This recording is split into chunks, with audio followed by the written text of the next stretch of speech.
Let's talk now to Wang Huiyao, the founder and president of the think tank, the Center for China and Globalization.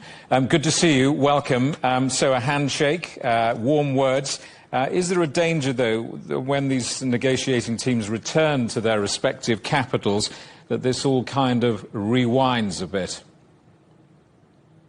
Well, I think this is a good exercise. Actually, we need that because we can see this is a quite different style than the Trump 1.0 7-8 years ago, because this time I think they did very quick consensus reached in Geneva, and this time they reached a framework on basically based on the heads of state telephones, but also on the agreement that reached in Geneva. So I think that is a positive gesture going forward.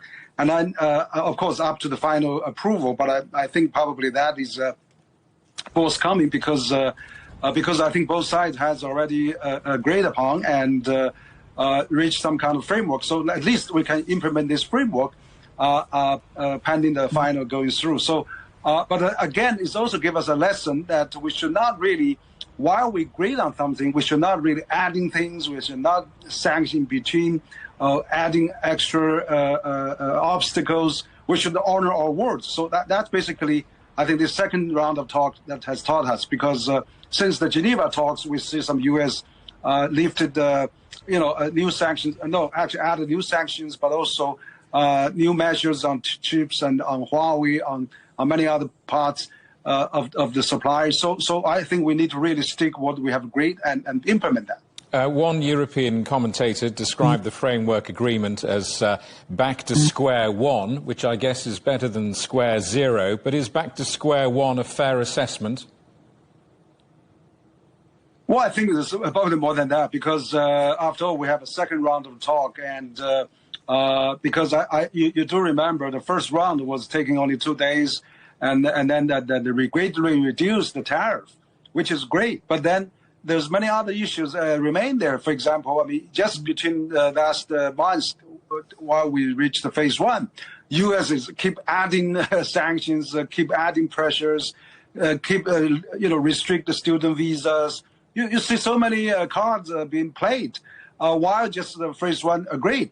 So this is a good reminder that if we are serious, if we are sincere in talking, let's really put aside those differences. Let's hammer on what has been agreed upon, and let's really implement that, rather than adding new troubles, new measures, new sanctions, so that really disrupt the confidence that already built in the phase one. So I hope this second round will really, let's really concentrate on solving the problems, solving the difficulties, and let's minimize the differences and seek the common ground, and let's maintain the phase one that we did in Geneva. But also let's get rid of this fentanyl 20%, which I think China has done a lot. Let's really do more on that so that we can really have a much better situation for both countries and for the world. As a matter of fact, now both U.S. and China realize how indispensable we are. We are really cannot separate, cannot decouple, and the world economy really need us, and also the confidence, stock market,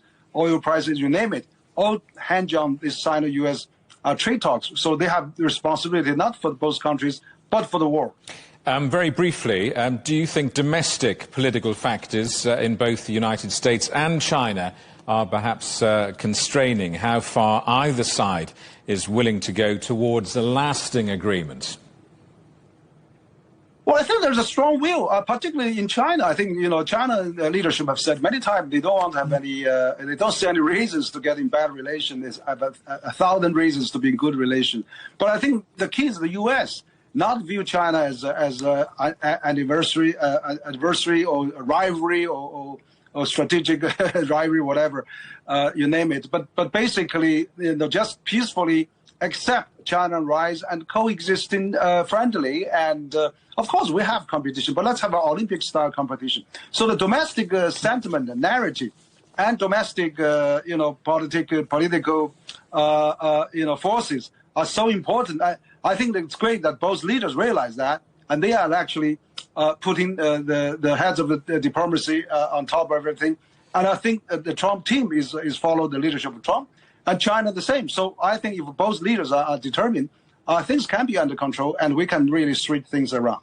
Wang Huiyao, good to see you. Thank you very much indeed for coming on the programme. Wang Huiyao, the founder and president of the think tank, the Centre for China and Globalization.